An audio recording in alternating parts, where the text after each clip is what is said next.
Okay, welcome back to part 4 of the Chertsey Radio Club build-a-thon. Today we're going to be building stage 4, which is the crystal oscillator. Now this essentially is the heartbeat of the radio. We've got our components laid out over here. There's a couple of things I want to point out. Have you got a shot of those there, Ian? I have. Right, okay, you've got two crystals here. One of them is marked at 7 megahertz. The other one is marked at 7.030. That is the one we want. The one marked 7 megahertz can go back in the box. We don't need it. Keep it for later, you never know, you might find another use for it. Right, same sort of layout as before. We've got a couple of resistors, an inductor this time, a little trimmer capacitor, a couple of ceramics, obviously our crystal oscillator, one transistor and a couple of vero pins, the purpose of which I will explain later. Those of you who are more observant will already notice that I've got two fitted to the board already. That's me trying to be one stage ahead. Right, I'll start by fitting the first resistor, which is R16. Hopefully that will be one of these here. Oh yeah, that's R16.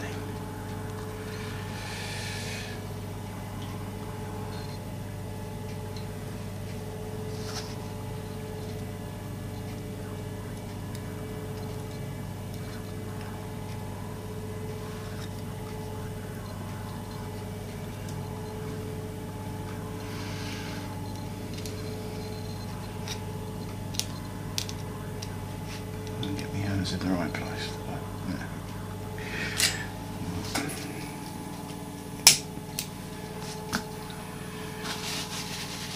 So we've got a couple of minutes to warm up.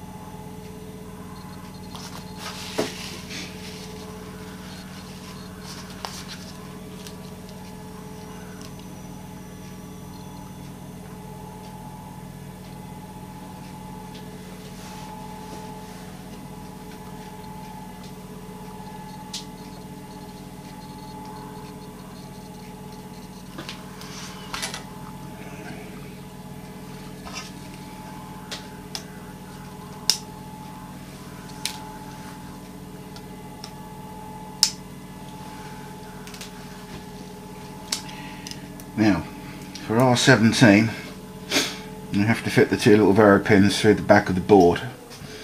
You'll notice there it's marked AOT, which in this case stands for Adjust On Test. Basically, this resistor controls the drive current to the output transistor, and so by slightly increasing or decreasing the value of that, you can adjust the output of the radio. The only thing it doesn't say in here is it doesn't actually give you any suggestions as to what the other values might be, so when you come to adjust them yourself, I would be inclined to do it with very small adjustments, probably only about 50 or so ohms at a time, because we don't know just how much impact it will have. Right, first of all I will solder the two pins in.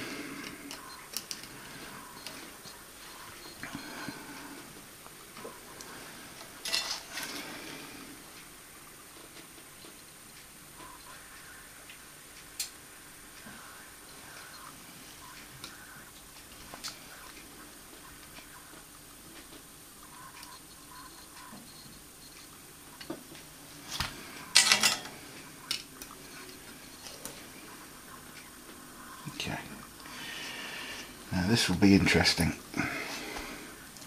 because what we have to do is to mount R17 across these two pins. So what I will probably do is to shorten this.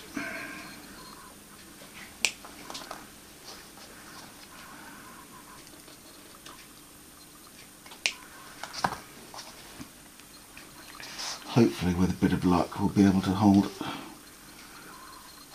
it in position on one of these.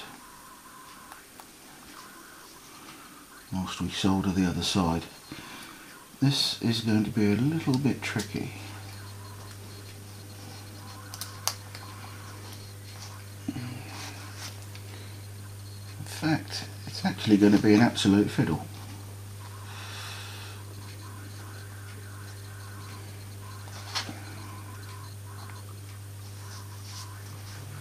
Okay.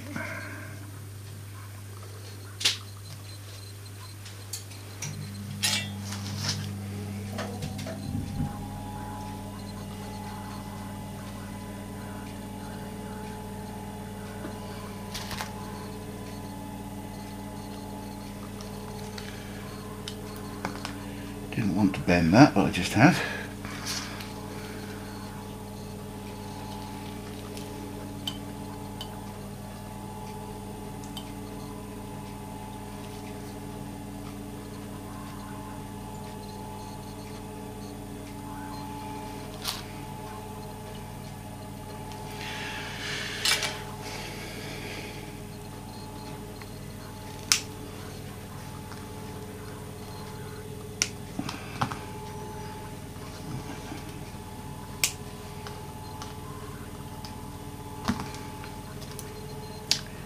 Okay, that's our 17 in. Right, next one that goes in is this variable resistor. It's 44K7, yeah, okay. It goes in here, VR3. Again, it's easy to orientate because of the pin layout. Cheated this time and put the spindle in already.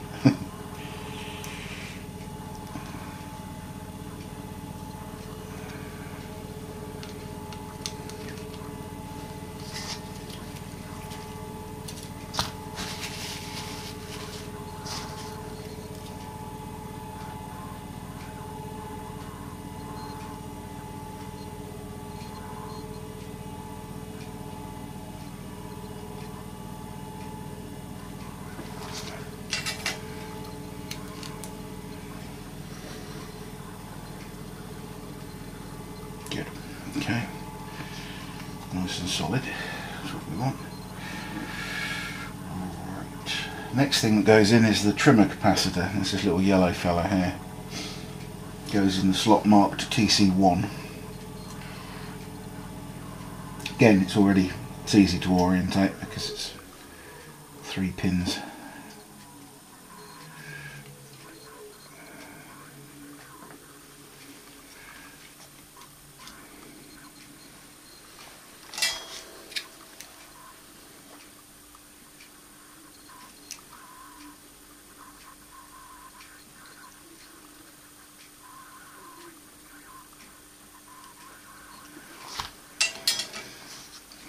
Take the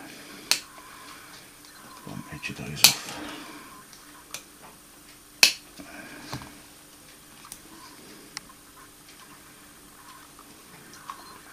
Okay, that's good.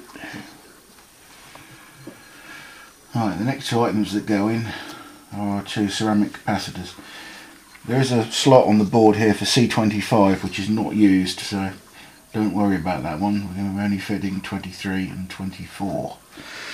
So 23 first of all, there's a 104, 100 nanofarad. Have I got that right? Yes I have, right. C23. Up and down there.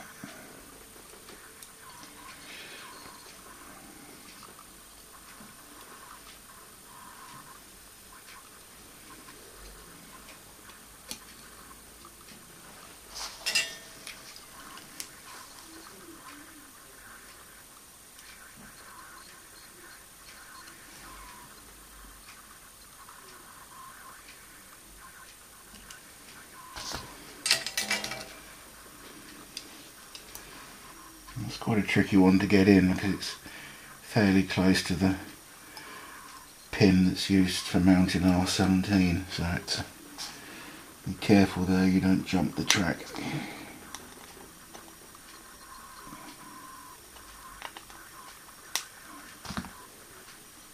Yeah, okay, that's good. One more ceramic to go in. 100 picofarads. So labelled as a 101 in this case. It says N10 on here, but it's the only other one in the kit. So here he goes. C24.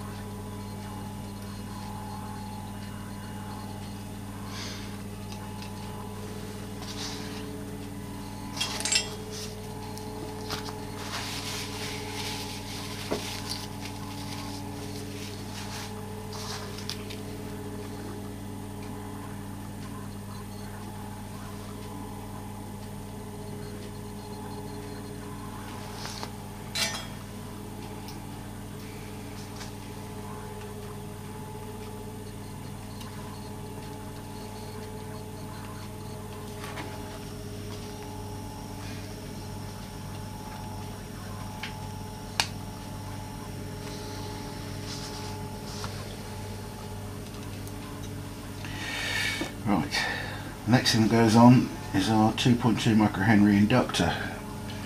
That's this fella here with the 3 red stripes on it. It is in position of L1 now. That's there, so it will appear to be, it's a vertically mounted effort, so I'll take that leg over like so.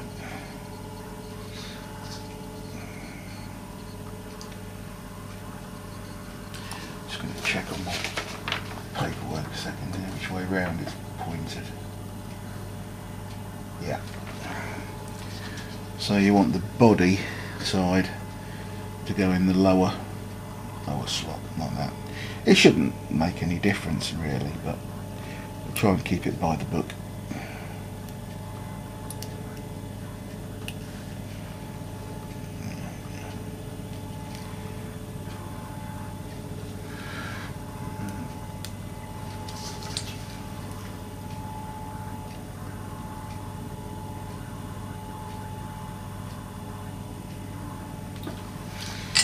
Now when we cut the legs off of this one,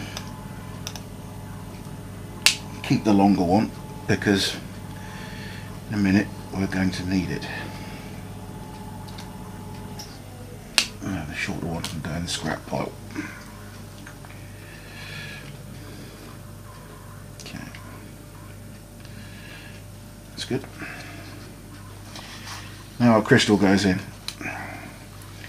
Now again, double check that the one you've got is 7.030 megahertz, not the 7 megahertz one,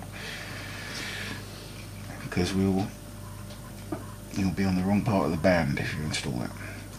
Doesn't matter which way round it faces, there's no polarity on it.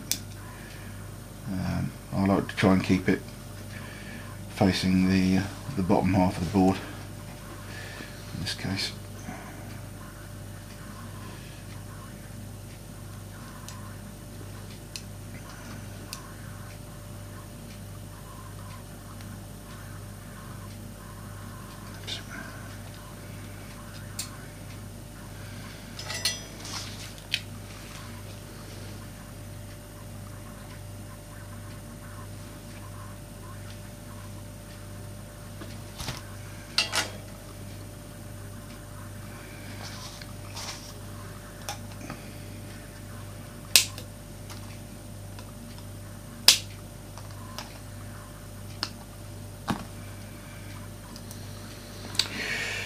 Now, with the leg that we cut off the inductor, what we have to do is to fit that through this little gap on the board in front of the crystal and solder the top of it to the crystal.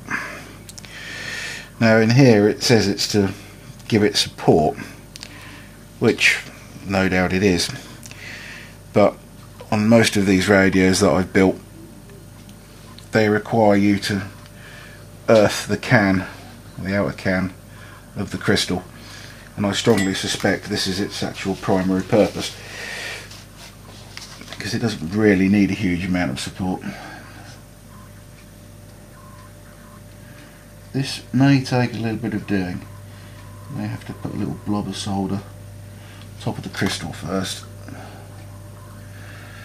and then position our leg over it.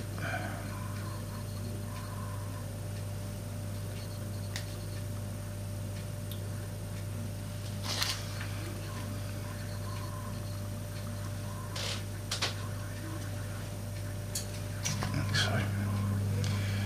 And then once we've got it on the top side, we'll connect it underneath. And sure enough, as I suspected, that track is connected to the ground that runs around the outside of the board.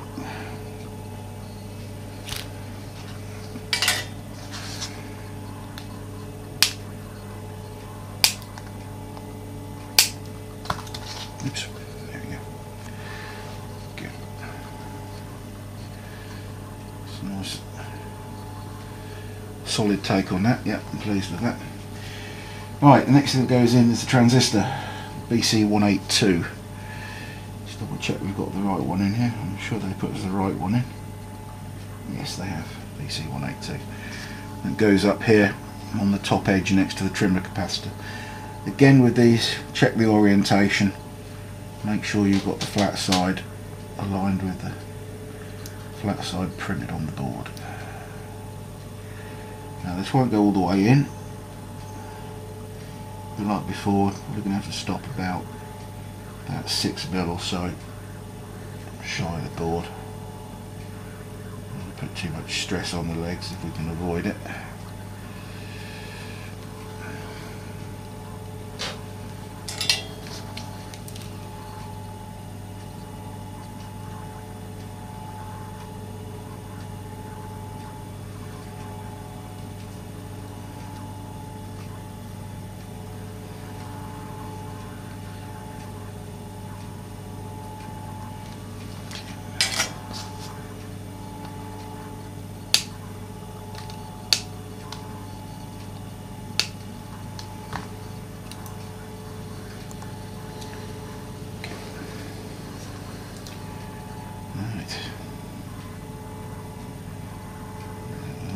Thing to go in is the diode marked D4, which is a little fellow here. Let's just have a quick look. Where is he? There he is. He's just, that one's hiding, it's just below the relay, and it goes in with the black stripe pointing towards the left hand side of the board. So it's important we get this orientated the correct way around. Double check that before I put it in. Yeah.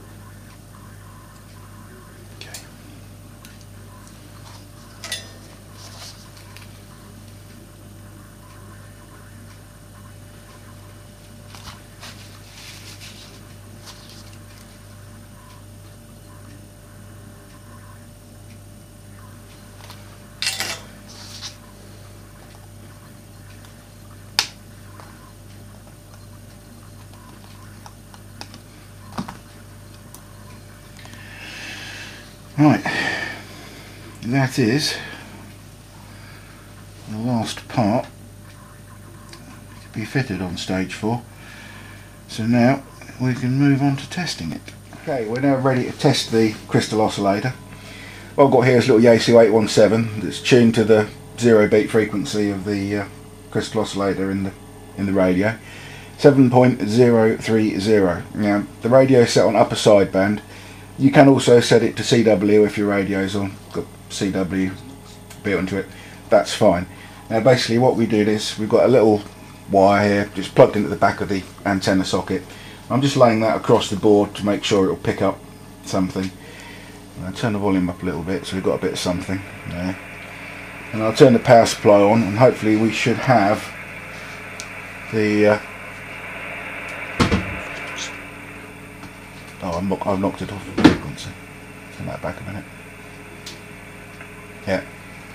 So hopefully when we switch on, we should have the oscillator running. We do. That's good. Okay. And I'll turn that down a fraction so I can be heard over it. And then we'll have a look and see what it says. It says, now turn the trimmer capacitor spindle using an insulated tool and observe the frequency shift. So spin the wire a second. And we should have, yeah,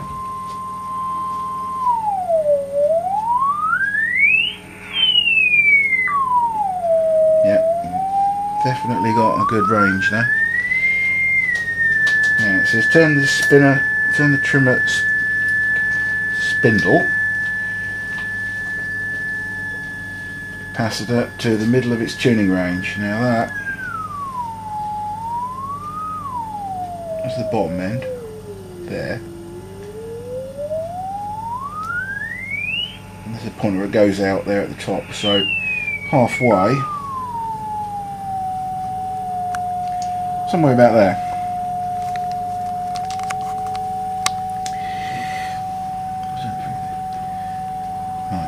Turn the offset control, VR3, fully clockwise. Yeah, okay, that's fully clockwise.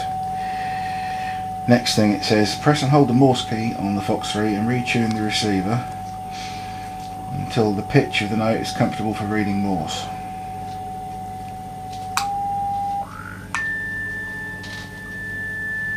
Turn that up a little bit.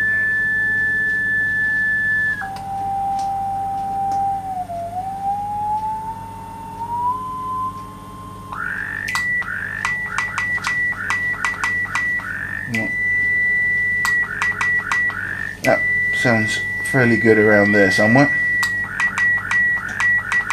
Yep, I'll leave that there a second. Now, release the Morse key and turn the RX offset control anti-clockwise. So I'll just unplug the Morse key. So, take that away. Turn the RX offset control anti-clockwise and open the rising pitch of the signal on the receiver.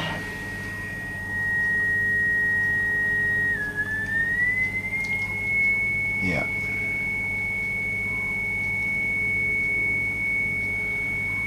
One octave higher. Adjust the offset control until the pitch is 1 octave higher, if possible, than the key down pitch. Well, that's going to be quite difficult to assess. I think a lot of this really is down to personal choice.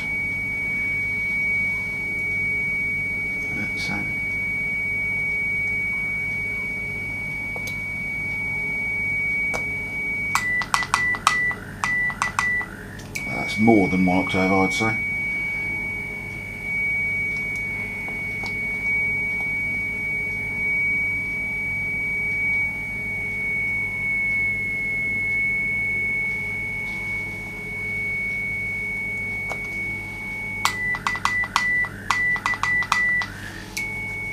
Well,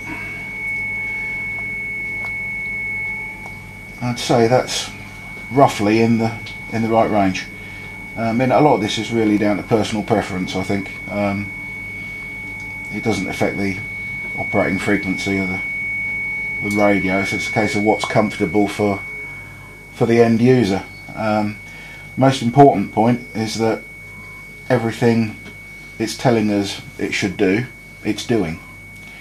And yet we've still got the actual power amplifier to go yet, so the basics of the radio are all there and working.